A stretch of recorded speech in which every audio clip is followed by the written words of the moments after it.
Bonjour et bienvenue à toi sur cette chaîne Réussir demain au lycée. Je suis Nathalie Mougel et je suis coach scolaire.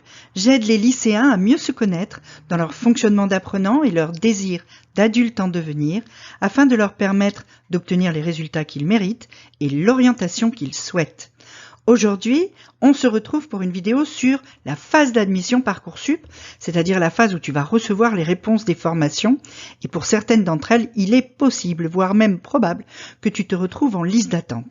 Alors on va voir comment tu vas gérer. Mais avant qu'on rentre dans le vif du sujet, je t'invite à t'abonner à cette chaîne, à me mettre un petit pouce bleu, un like, à partager tout ce qui peut me faire toucher plus d'élèves et partager avec encore plus de personnes. Et puis, tu peux aussi me suivre sur Instagram ou t'abonner à mes mails. Il y a des mails pour les lycéens et pour les parents. Les liens sont en description. Donc, on est sur les réponses que tu vas recevoir de Parcoursup à partir du 1er juin pour cette année 2023. Tu vas pouvoir recevoir des réponses positives, aucun souci, des réponses négatives, pareil, t'as rien à faire, t'es pas pris. Et puis, souvent, le plus souvent même, tu reçois une réponse comme celle-ci. Ça va s'afficher comme ça va peut-être changer cette année, on ne sait pas encore, puisque c'est pas encore arrivé, mais peut-être que la présentation va changer, mais les données que tu vas trouver dans la réponse vont rester les mêmes.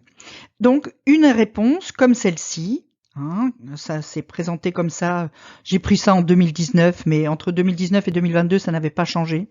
Donc on verra ce que ça donne cette année, qui te donne, regarde, plein de renseignements chiffrés. Plein de renseignements chiffrés qui vont te permettre de te faire une idée de tes chances d'être pris ou pas dans cette formation. En fait, tu as deux indications très importantes au départ, ta position dans la liste d'attente et ta position dans la liste d'appel. C'est deux choses complètement différentes. La liste d'attente, c'est l'ordre dans lequel les candidats sont classés par la formation pour attendre une proposition. Ça veut dire que, d'abord, dans cette liste-là, tous ceux qui sont déjà pris ne sont plus comptés. Ok ? Ça veut dire aussi que, en fait, ils ont commencé par classer tous les candidats et puis ils ont pris ceux qu'il leur fallait, le nombre qu'il leur fallait, ils ont fait des propositions d'admission et ensuite ils attendent de savoir si les élèves acceptent ou pas. Et en attendant, ils ont créé une liste d'attente pour combler les trous qui risquent de se faire par des élèves qui refusent la proposition et c'est l'ordre dans lequel vont être pris les candidats. Donc cette position va évoluer. Ça va changer au fur et à mesure des désistements des candidats qui sont mieux classés que toi et qui acceptent définitivement une autre proposition ou bien qui sont pris dans un cursus hors Parcoursup et qui donc suppriment leur compte Parcoursup, bref, qui décident de ne pas prendre la place qui leur a été offerte dans cette formation-là pour une raison X ou Y. Chaque fois qu'un candidat se désiste, c'est-à-dire a reçu une proposition de cette formation et dit non, je ne prends pas, toi, tu montes d'un cran dans la liste. Si tu étais premier en liste d'attente, il suffit qu'il y ait un candidat qui se désiste et tu as la place. Si tu es 100e, il faut qu'il y en ait 100 qui disent non pour que tu aies la place, etc. Et donc, cette liste d'attente, elle change tous les jours. Ta place sur la liste d'attente va évoluer tous les jours. Alors, il y a des moments, il ne faudra pas que tu t'inquiètes non plus, il y a des moments où ça évolue très vite, puis il y a des moments où ça évolue plus lentement. Mais ça ne veut pas dire que les choses sont en train de s'arrêter. C'est juste que au début, les candidats reçoivent beaucoup de propositions des formations dans les 3 premiers jours, parce que les formations balancent les propositions au global. Et puis, donc à ce moment-là, on monte assez vite. Et puis après, ça se ralentit un peu, mais ça ne veut pas dire que tu n'as plus aucune chance de monter. De toute façon, la mise à jour est faite par Parcoursup tous les matins. C'est pas la peine que tu y ailles 15 fois par jour. Je l'ai déjà dit dans la vidéo précédente. Tu n'y vas pas toute la journée, ça va te stresser pour rien. Mais tous les matins, tu vas voir si tu as avancé sur la liste d'attente. La liste d'appel, par contre, c'est la liste de tous les candidats qui ont postulé à la formation qui sont classés par ordre par la commission d'admission. Donc les candidats qui ont déjà été pris, ils sont dedans. Et les candidats qui refusent, qui se désistent, sont toujours dedans aussi. Cette liste-là ne bouge pas. Ta position dans la liste d'appel ne bouge pas. Elle sert juste à te permettre de voir en comparaison avec les années précédentes, quand tu vas aller voir sur la proposition, tu vas avoir la place dans la liste d'appel des admis, du dernier admis de l'année précédente ou des années précédentes. Et donc, tu vas voir si, globalement, tu as une chance ou pas de monter suffisamment pour être pris dans cette formation. Donc, si on reprend notre exemple et qu'on le regarde dans les détails,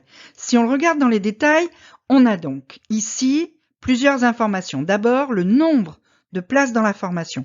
Il y a dans cette formation 1200 places. Quand 1200 élèves auront accepté la proposition, ça sera fini pour cette formation. Il n'y aura plus de place. OK ? Tu as ensuite ta position dans la liste d'attente. Dans la liste d'attente, tu es 2409e. Dans la liste d'appel, tu es 4161e. 2409e, ça va changer. Tu vas monter. 4161e, c'est l'ensemble sur l'ensemble des candidats qui ont postulé. Cette position-là ne changera pas. Pour l'instant, le dernier candidat qui a eu un oui franc cette année était 1600e. C'est-à-dire que au moment où cette position-là est prise, il y a déjà 1600 élèves qui ont reçu une proposition de formation, une proposition d'admission de cette formation pour 1200 places. Donc, il y a déjà eu au moins 400 désistements. Et donc, toi, tu es 2409e.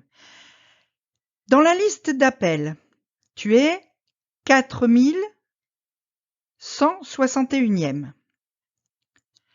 L'année dernière, dans la même liste d'appel, le dernier candidat qui a reçu une proposition d'admission était 13 296e. Donc loin derrière toi. La preuve, c'est que sur l'ensemble de la liste d'attente, il y a 12 800 élèves qui sont inscrits, alors que toi, tu es 2400. Tous ces chiffres-là te font penser que probablement, tu as de bonnes chances d'avoir cette formation, de recevoir un oui à un moment ou à un autre. Donc, si c'est une formation que tu veux vraiment, il faut que tu surveilles la place que tu as sur cette liste d'attente pour bien gérer tes autres vœux en faisant attention au délai. Parce qu'il est possible que pendant ce temps, tu reçoives d'autres formations, des propositions d'admission. Tu peux, on l'a vu dans l'autre vidéo, tu peux dire oui à cette autre formation et garder cette formation-là que tu veux dans ta liste d'attente, rester sur la liste d'attente et attendre de monter et peut-être d'avoir une proposition d'admission. Fais bien attention à tes délais de réponse. Retourne voir s'il faut la vidéo précédente pour faire bien attention à tes propositions d'admission. Tu peux aussi décider d'activer le répondeur automatique pour cette formation si c'est vraiment celle-là que tu veux, parce que ça te permettra d'être certain d'accepter la proposition dès qu'elle arrive. Le répondeur automatique, il va y avoir très très vite là, dans une semaine, une vidéo exprès sur le répondeur automatique. Mais ce répondeur, en fait, il sert à accepter automatiquement une formation que tu veux vraiment, de façon à ce que tu sois sûr de pas péter le délai, parce que c'est très très important de bien respecter les délais. Voilà, c'était une vidéo assez courte, mais je pense que je t'ai dit l'essentiel.